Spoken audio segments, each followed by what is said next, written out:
Ooh, should I do the thing? I'm gonna do the thing. Julie, do the thing. Earth. Fire. Air. Water. Four nations, blah blah blah, Fire Nation attack, blah blah. Okay, I'm done with that.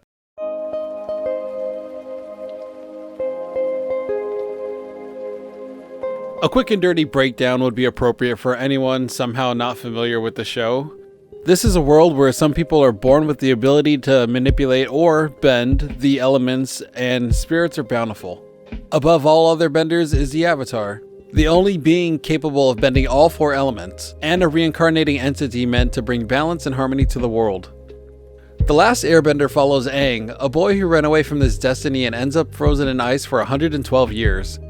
Now awakened, the young Avatar has to master the elements and stop the Fire Lord from complete conquest of the world. Aang faces trials and tribulations in an ever-changing world that discovers more about himself and his past lives along the way. I am what you would call a later in life Avatar fan. I didn't really dive into the world of the show until I was in my late 20s, and I had heard for years on end that it was one of the best animated shows to have ever been created. Now, with shows like Batman the Animated Series, Futurama, Gravity Falls, The Venture Brothers, and Animaniacs in existence, that's a very big claim. And frankly, that's just looking at the American side of animation. And you know what? Much to my own surprise, I agree. It achieves its status with a keen balance of fun, absurd comedy, a deep and bountiful lore, fully realized characters with satisfying arcs, and a surprisingly mature look at the cost of war for a show meant for kids. The show seamlessly tackles heavier themes while never failing to appeal to and engage its core audience in hilarious fashion. There have been numerous games for this franchise, more than I even imagined when I first thought about doing this video. And today I want to focus on the two that I've played: Avatar: The Last Airbender, The Burning Earth, and The Legend of Korra. Avatar: The Last Airbender, The Burning Earth was released in 2007 by THQ Australia, a studio known only for producing licensed games, namely Nickelodeon games and the game adaptation of The Last Airbender, the movie that most people wish they could forget, and with good reason. It's horse turds. I'm not particularly dramatic about fandom and adaptations that don't line up with my perception and expectation of fictional pieces, but it really tries its absolute best to drive any charm and nuance the show may have possessed straight into the ground in favor of bouts of silly gags and ultra self-seriousness. I actually saw this movie long before I saw the show, and yeah, I know. I know. The Burning Earth has a very specific reputation. One part of that is that it's devastatingly bad, and I would know that if I actually used Metacritic. Another part of that reputation being that it's one of the easiest games to 1000 gamer score on the Xbox 360, often popping up in conversation with games like TMNT and Open Season. That in turn should have told me a lot about what I needed to know about this particular title. There was a point in time where I actually cared about that sort of thing, so it's always kind of been in the back of my mind, but I didn't really want much to do with Avatar when it released back in 2005. I'm nothing if not curious, so I had to check it out for myself. And let me tell you, it was not $7 well spent on eBay. The game is set in a precarious yet optimistic point in the series, loosely adapting the first half of Book 2, Earth, where the gang enter Earth Kingdom territory to find Aang, an earthbending teacher, to aid in his quest to defeat the Fire Lord and bring peace to a war-torn world. No pressure, right?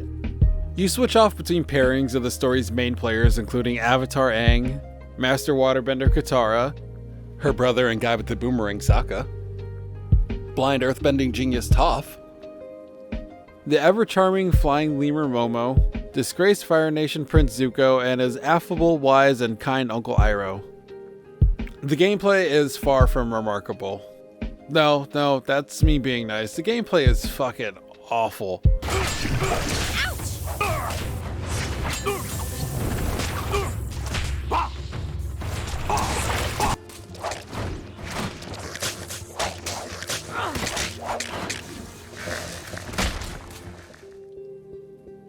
It's shamefully unwieldy for a game that came out in 2007.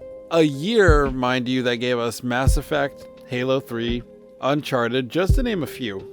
It's also basic to the point of frustration.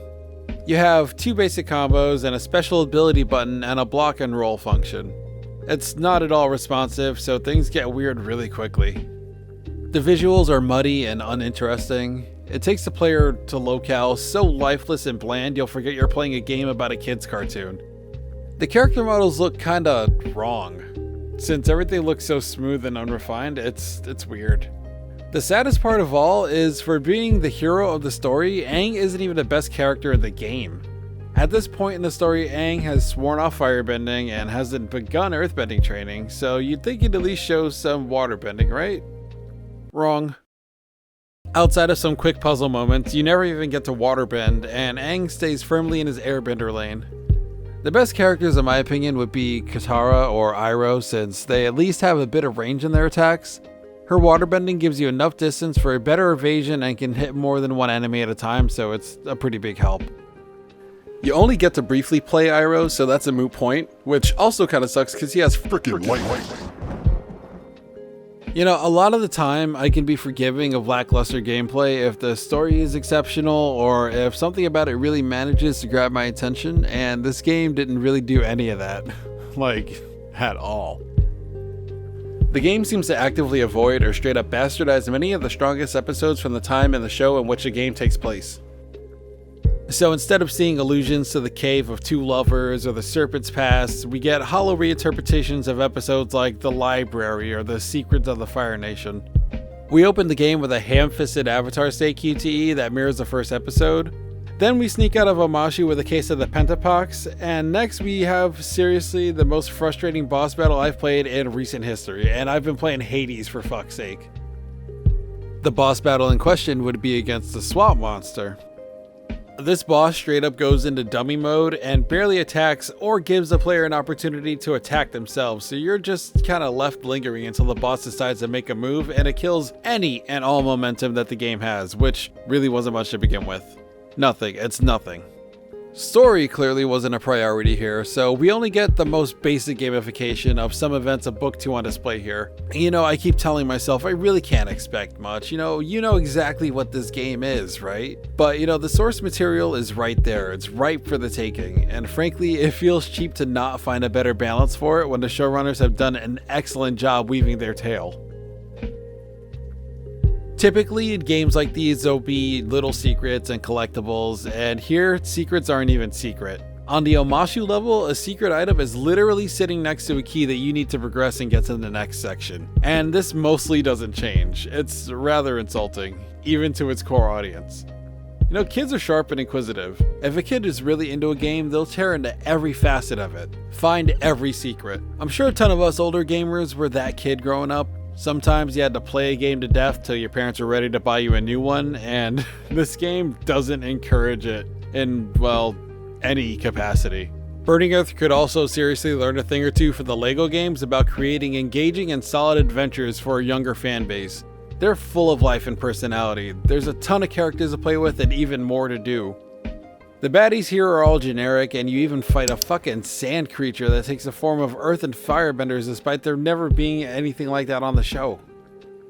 It's really just a cheap way of creating enemies that weren't originally in the setting, therefore justifying the existence of that particular level without eating away at too many resources.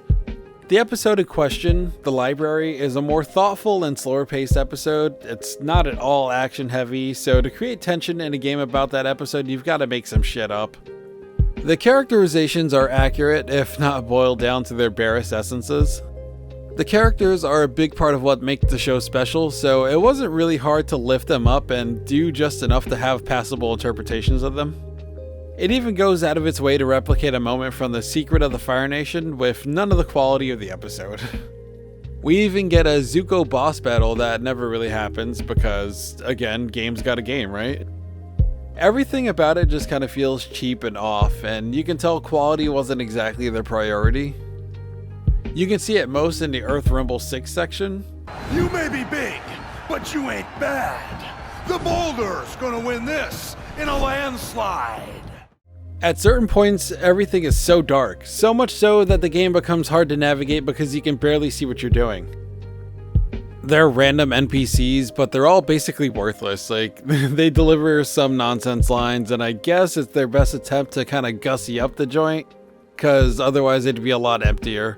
And how could you not include the greatest NPC of all time? Oh, my cabbages! There's this really weird moment where Aang and Professor Zay have two conversations at once, and it kind of feels like they're trying to save time, or maybe it was some kind of bug. But I kind of think about the former, because frankly I wouldn't blame them. You're an air nomad? You're Professor Zay? I thought all the air nomads were gone. Are there any more of you? No, I'm the last one. Have you seen the Fire Nation plans? Yes, it looks like something big, but I can't tell what because it's only one part of a set of plans. Now, which of the air temples do you hail from? The Southern Temple. Do you know where we could find the other plans? The Wan Shitang Library would be the very best place to look. It has everything. What was the primary agricultural product of your people? Do fruit pies count as agricultural products? Where is this library? Can we go there? Yes, I know the general direction, though no one has been there for many years. Now, have you seen the Northern Air Temple? No, though I had friends there. When can we leave? And whose fucking idea was it to include random sinking patches in the swamp? The margin for error in navigation in that level is so large it feels like you're trying to walk in an underwater tightrope. The Burning Earth is a hollow, soulless experience that in turn left me feeling hollow and soulless and frankly wishing it would have ended sooner. The crazy part is the game is like 4 or 5 hours, so it really manages to be twice as bad in half the time.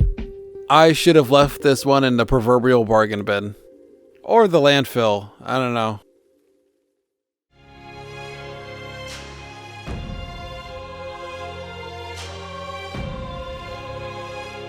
The Legend of Korra was released in 2014 by PlatinumGames and is based on the Avatar sequel series of the same name.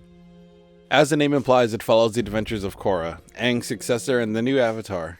Korra is a brave, strong, bull-headed, pugnacious young woman ready to take her duties as the Avatar head-on. She's thrust into a world of new and radical ideas and deceit around every corner. The game consists of an original story that takes place between books 2 and 3 of the TV series. A couple of weeks after her giant woman brawl with Unavatu, Korra is attacked by a powerful and mysterious old man who steals her bending. Through the game, Korra has to fight to get her bending back, and we learn more about the old man as the story progresses. Wait, I'm sorry, did I say learn? That's not quite right. It's more like he's kinda there in the generic baddie capacity. The show does an excellent job giving the viewer insight on the antagonist's motives, morals, and ideologies. It paints a picture, allowing them to be more fleshed out and human. A+ characterization. This game isn't too scrupulous about the narrative aspects. I mean, I've played this game about a half dozen times, and I actually had to look this guy's name up because he's frankly easy to forget. His name is Hundun, and he's an ancient enemy of the Avatar, and he wants to bring chaos to the world. On paper, he sounds like the Master from Doctor Who, but he skews towards villain of the week vibes, so he's really just another face in the crowd. Our rather generic quest to stop this powerful old man takes us through Republic City, the Air Temple, the South Pole, and the Spirit World. The game isn't great, though it's also not bad by any stretch of the imagination. It 100% feels like a PlatinumGames title. They specialize in high-octane, over-the-top, action-heavy beat-em-ups and almost always deliver. But we don't talk about mutants in Manhattan. We just don't.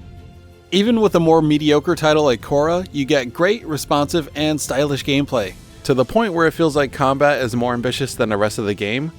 I think I might have an explanation for that statement later, just stick with me. This Avatar game is a single-player experience and you only play as Korra. You do get to play some endless runner sections with Korra's giant polar bear dog and all-around good girl Naga, and you get brief appearances from some of Team Avatar, but it's more than apparent that this is Korra's little side quest. The game suffers from an overall generic vibe. The levels are a bit tight, and backgrounds are full of color, yet they still feel pretty lifeless. Everything else is so lively and full of color that it becomes hard not to see the disparity between the action in the foreground and the apparent stillness of the background. Even so, I do have to say that ultimately the game nailed the look super well. It also exudes energy through speed as well, and it makes the game feel so fast. Oh, and there's air scooters, we can't forget about air scooters. As you unlock every element, you open up a fun and exciting new way to kick some ass. Each style of bending feels distinctly different and useful for different situations. Airbending, for example, feels the most useful for big crowds, while firebending is pretty intimate and seems best suited for 1 to 2 enemies at a time. Earth and waterbending fall somewhere in between. Waterbending attacks have a lot of range, so you can hit people from way far out. As with many other Platinum games, parries and dodges play a huge part in stylistic combat and defense. You can perform quick little finishers on stunned opponents that look super cool too. The game really gives you some great options to crack some skulls.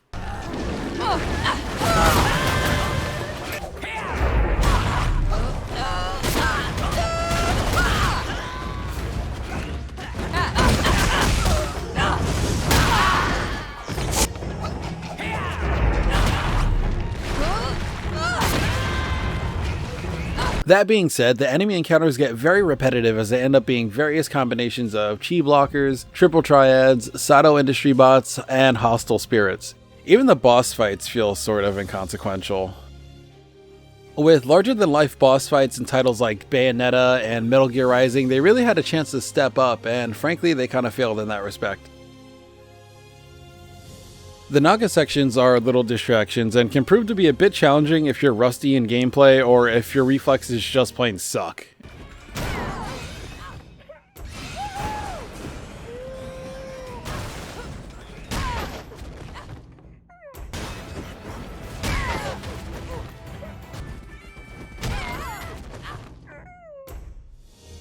They serve to break up the gameplay a bit and are harmless if not inconsequential. Earlier, I said that most of the gameplay felt more ambitious than basically every other facet of the game.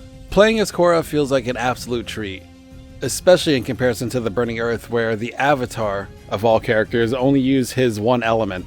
But the gameplay isn't given very many chances to shine and flourish. I think some of the best implementation is seen in the minigame of all places.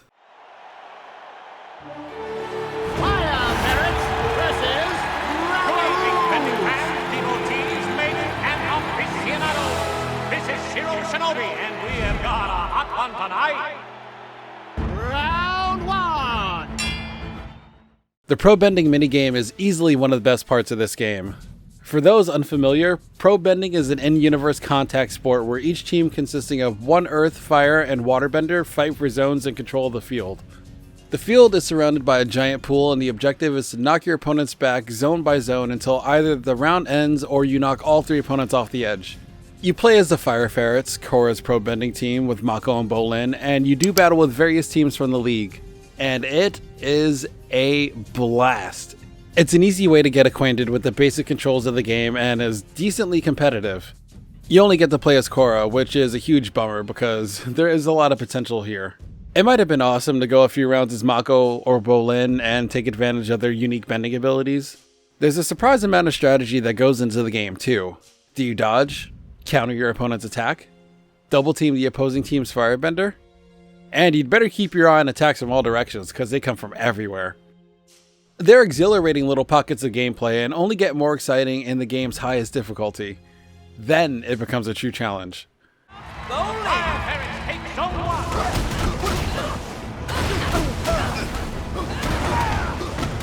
We can do this, guys!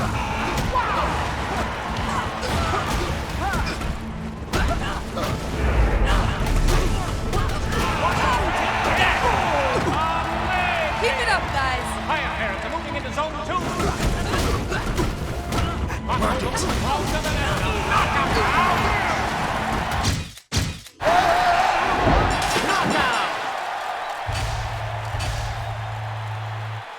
Yes! We won! Gave it their all, but the fire parents had just a little bit extra.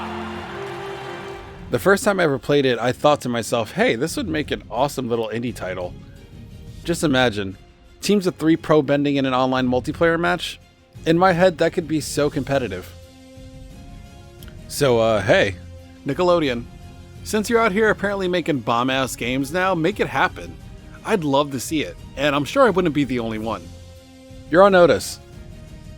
Ultimately, these games represent 2 likely ends of the spectrum when it comes to the games of the Avatar franchise. Keep in mind I've only played these 2, so I'm making some very heavy assumptions and extrapolation based on things I've read and gameplay videos I've seen. You've got one title that is just dead bad and tries its best to coast on good fortune the cartoon produced, and then you've got the other. A pretty solid game in its own right, bogged down by its own indifference to be more than a licensed video game title. In a world with too many excellent licensed games to count, there is still more out there content to be plain awful or just okay. And I think the Avatar franchise suffers for that greatly. And for now, that's all we've got. As a franchise, Avatar has infinite potential. Maybe in the future we won't have to settle for less.